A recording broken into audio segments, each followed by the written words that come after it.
People often cry about being a Democrat, so I got Grandma's computer here and want to show you how easy it is to donate money to Democrats. Click, see how easy that is? Nana gives me chocolate. Click, who's got squishy cheeks? Click, more money for libs. Click. Wait, what is this pop-up? Suspicious activity? Account frozen? Oh crap. I think I'm going to be sick. Yeah, I'm gonna jump out the window now.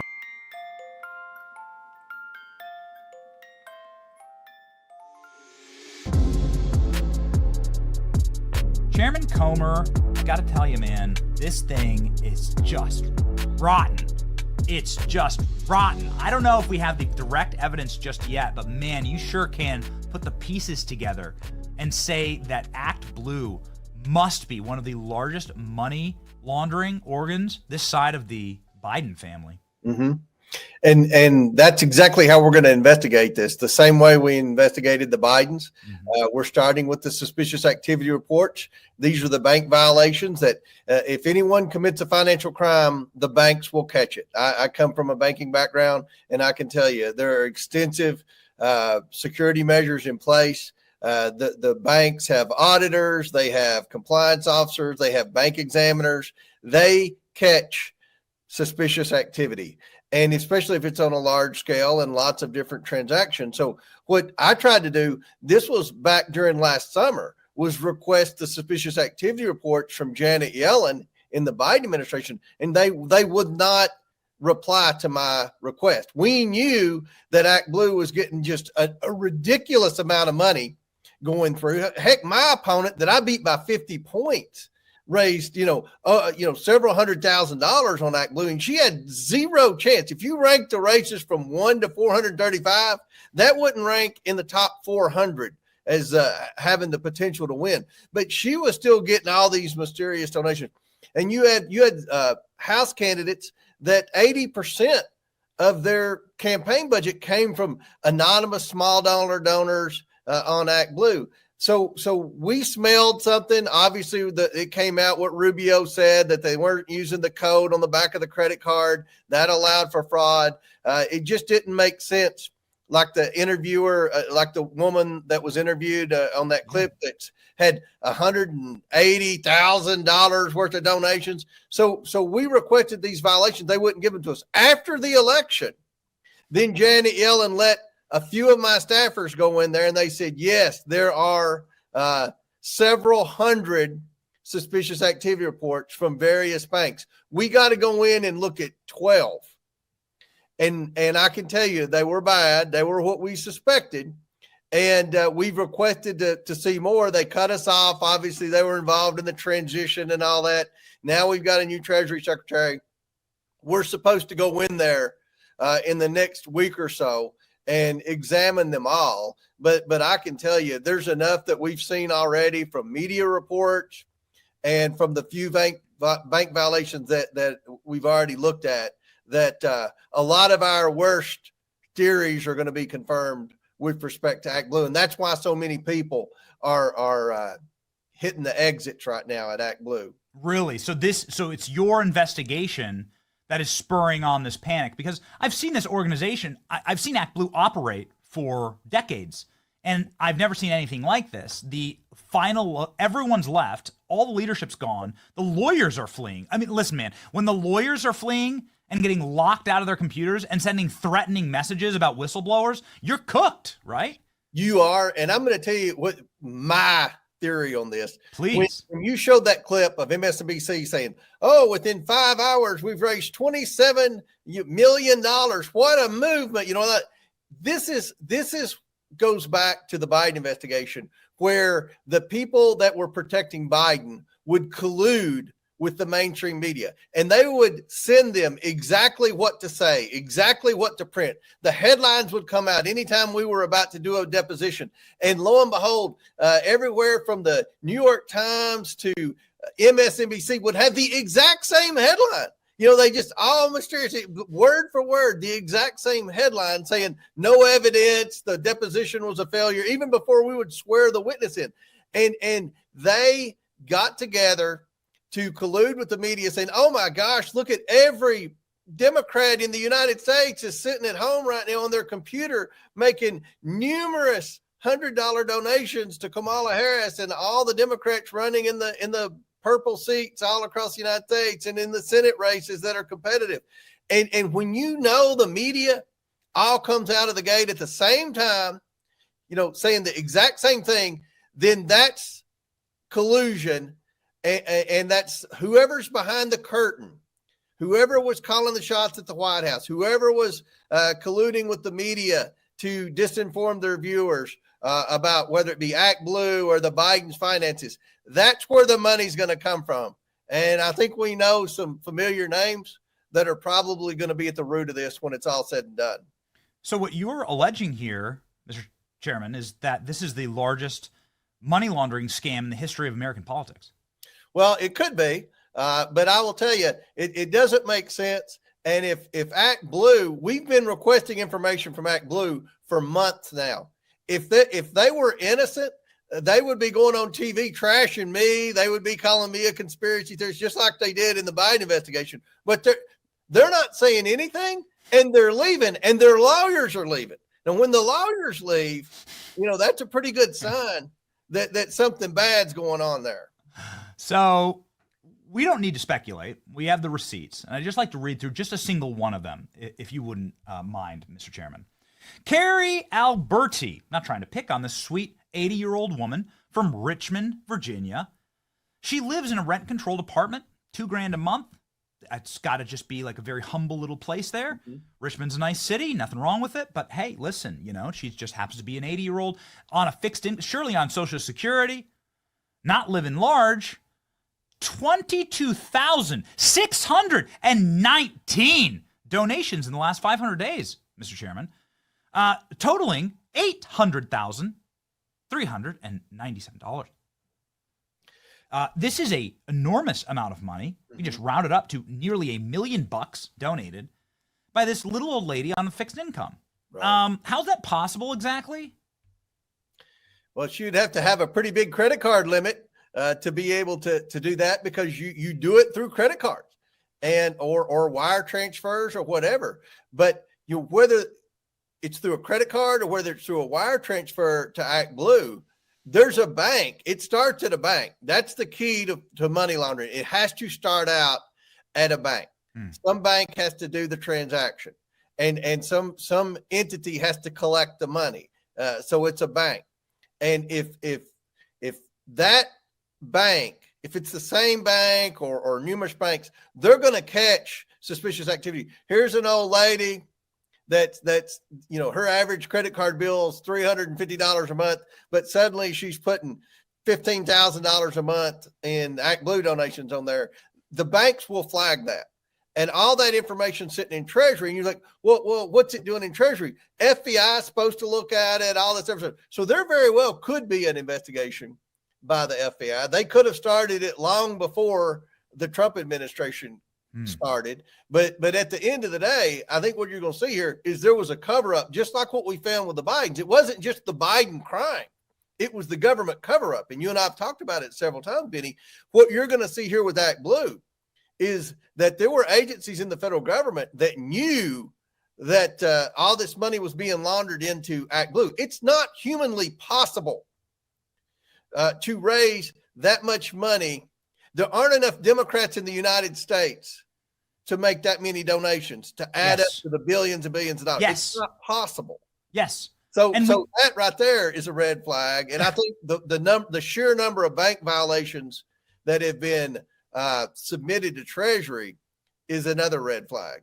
Even though in polling shows this consistently over decades, that the left is not a generous clan, that they are not generous people by nature. They like to fancy themselves as bleeding heart, but they actually aren't. When it comes to reaching in your pocketbook and donating to causes, conservatives are twice as likely to donate, maybe because they're twice as likely to have the extra capital around to donate because they're more successful and talented. But who knows? The point is that they just don't donate. This does not follow donation patterns. And so to sort of hook into your last point, what you're alleging here, Mr. Chairman, is that the corporate media creates a fake story that gives the cover, the illusion, the magic trick to say that Democrats are so Twitter-pated over Kamala Harris that they're just forking over billions.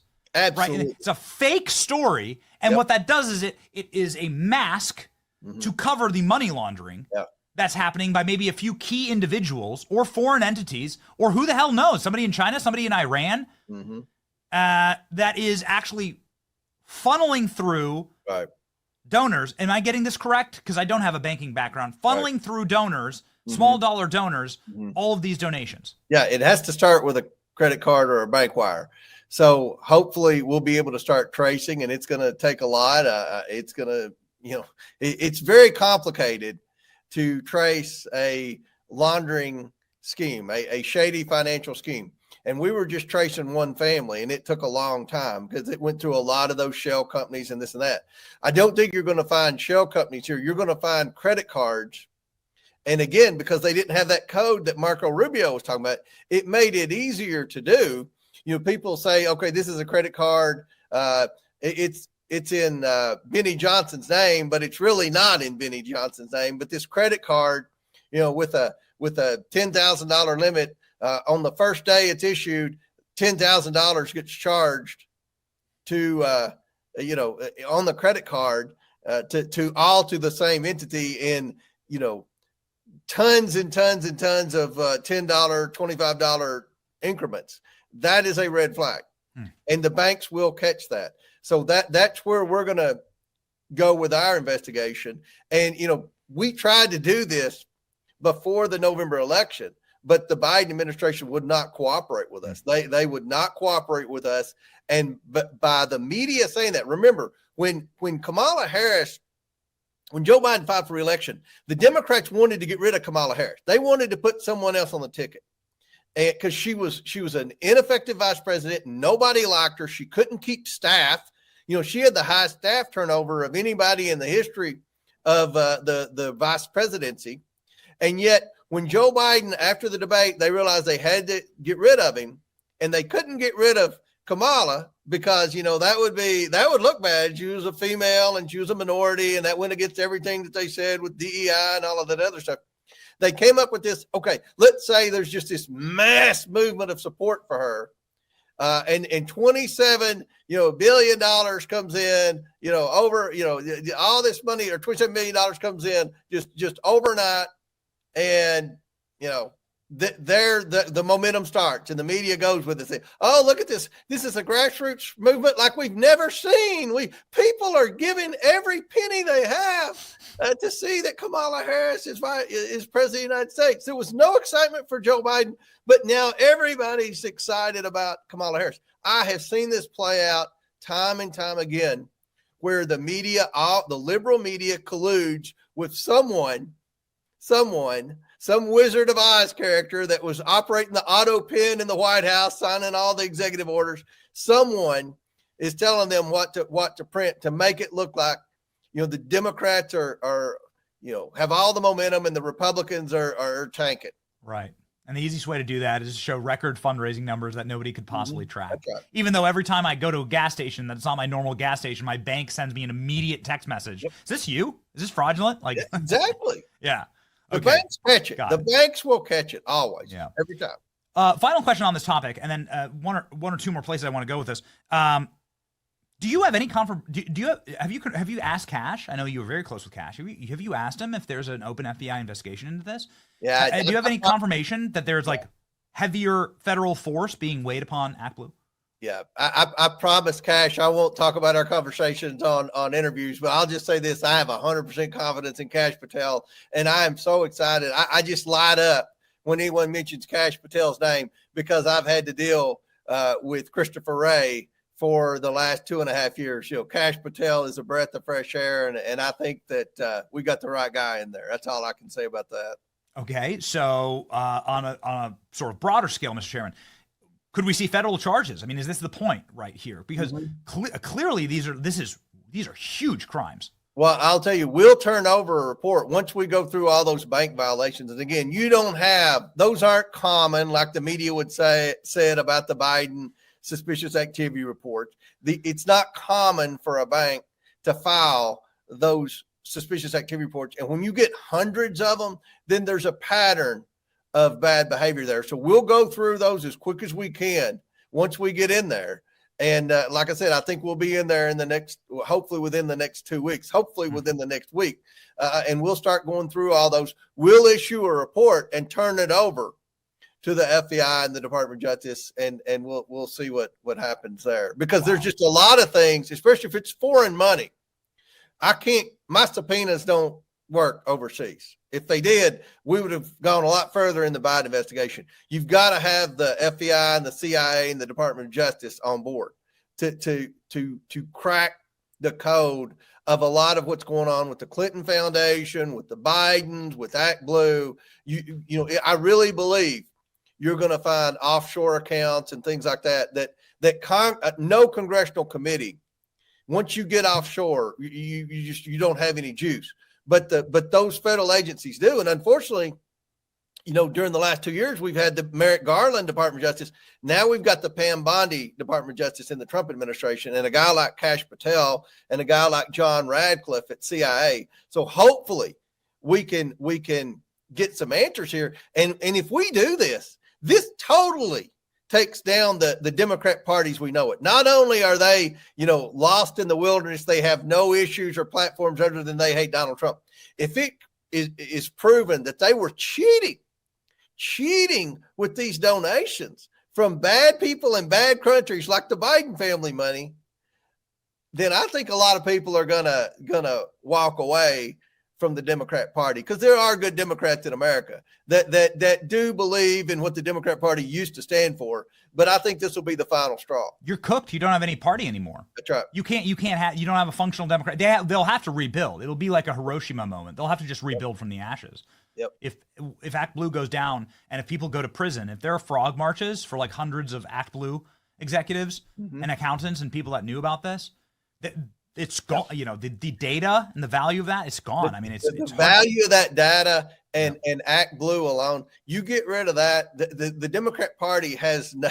It's over. It's over. Okay, so speaking of it being over, we had the White House tell us recently, Alina Habba, say, listen, power of attorney is a very important thing, and whoever signs a document better damn well be that person. If a president's running his entire administration through autopen, then we really have questions about the legitimacy of what happened in the Biden administration. There's some very damning evidence that all but proves that the entire Biden hospice center was being run through a autopen. What do you say to that, Mr. Chairman, as this is something that is very much in your wheelhouse? I'm just glad to see the truth is finally coming out. I was one of the first members of Congress to suggest that Joe Biden appeared to be in the early stages of dementia. And people like Jake Tapper attacked me. And now Jake Tapper's got a book that I think is going to say what I said all along, but we'll see. At the end of the day, this autopen is a very serious thing.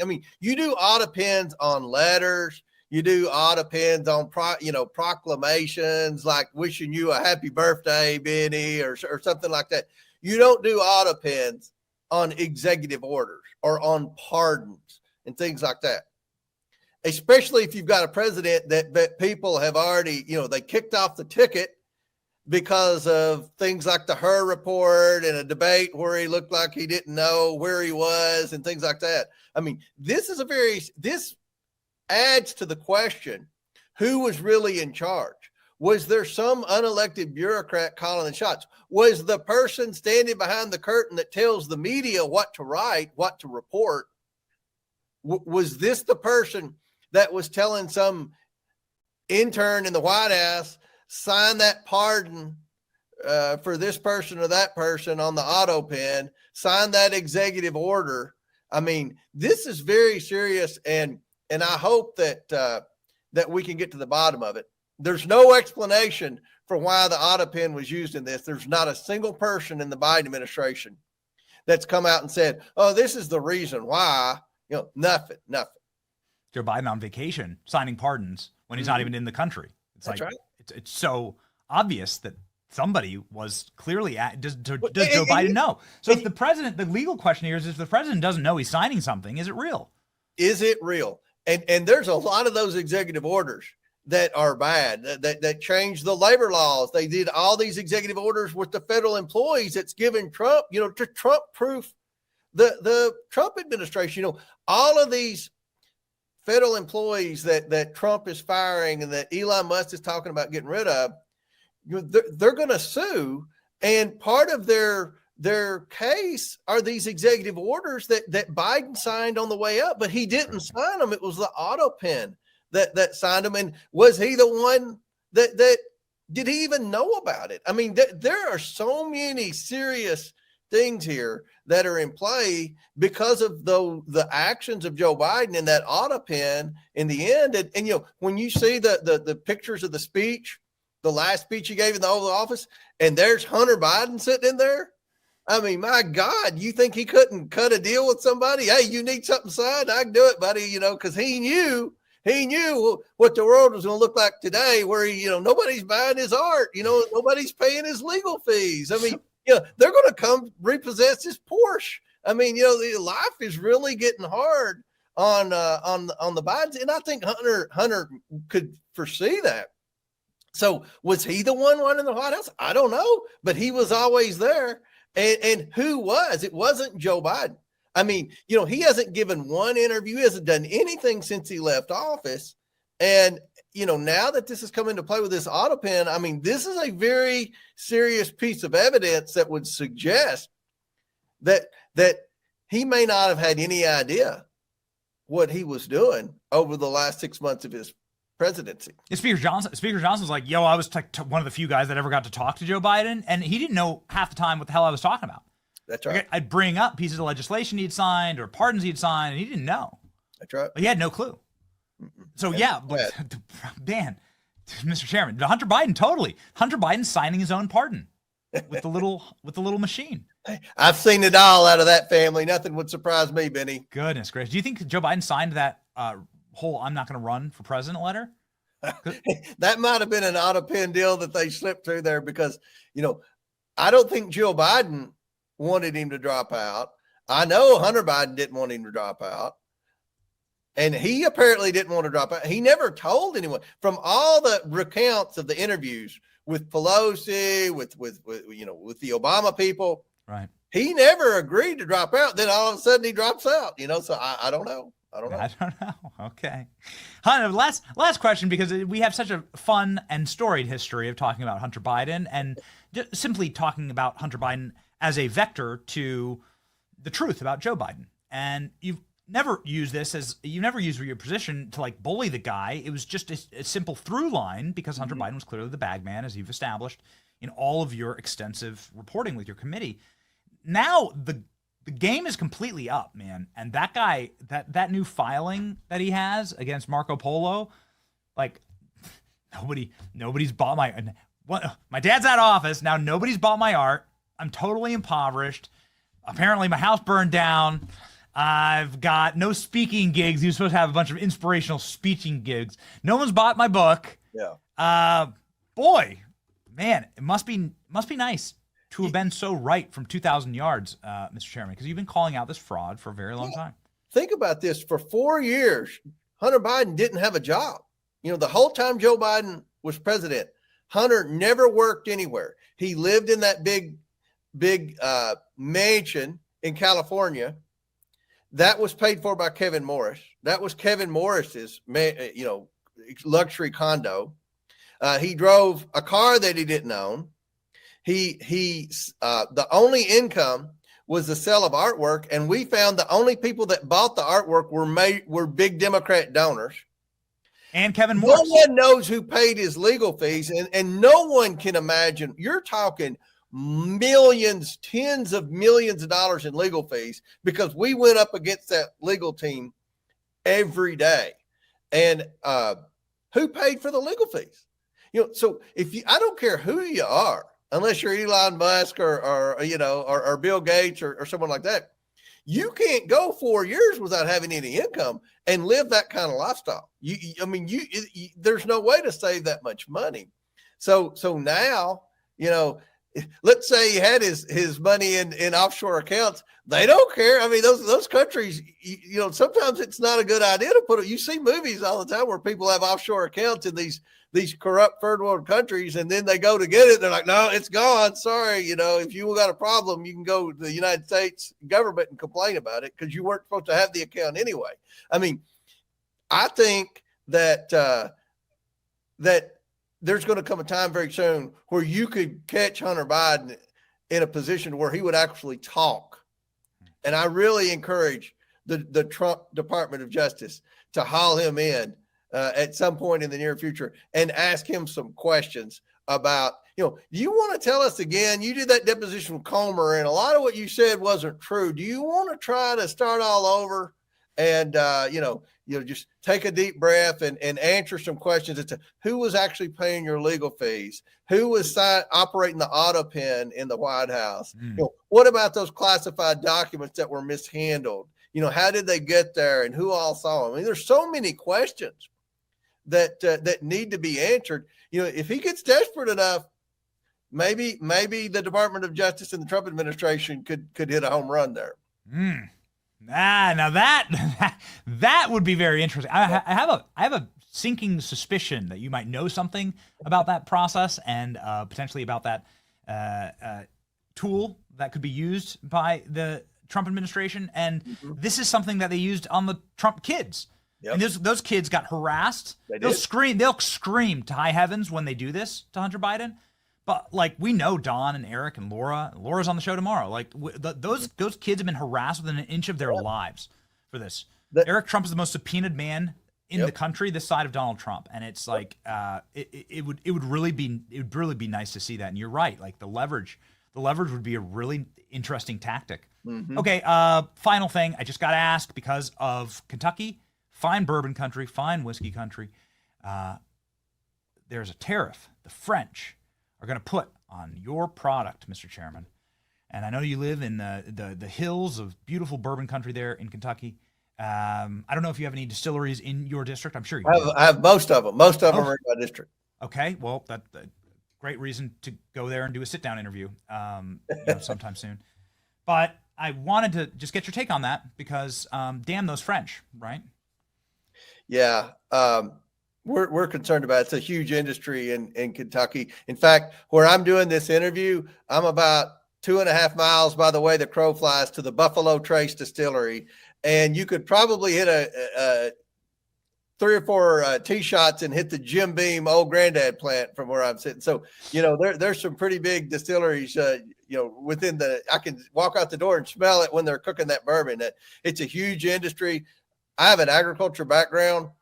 The amount of corn that's grown in Kentucky for the bourbon industry would shock people. So it's a big deal, and they export a lot. Those 2 distilleries I mentioned, Buffalo Trace and Jim Beam, they export a lot, and they're extremely concerned about that. So hopefully the administration knows. Hopefully we can get something worked out. All right. Well, we have a bottle of Buffalo Trace actually here. Here we go. We'll do an advertisement for your constituency. That's it. Here. Yeah. Yes. Yep. There we go. Brought to you today. That's right. You want something that is 100 proof, ladies and gentlemen. Truth. Go to Chairman James Comer's X profile, where hundreds of thousands, if not millions, of Americans already subscribe, and make sure that you're getting your news from people who actually do distill it for you here on social media and deliver. Chairman, thank you and Godspeed in these investigations. It's going to be very entertaining. Yep. Thank you, Benny.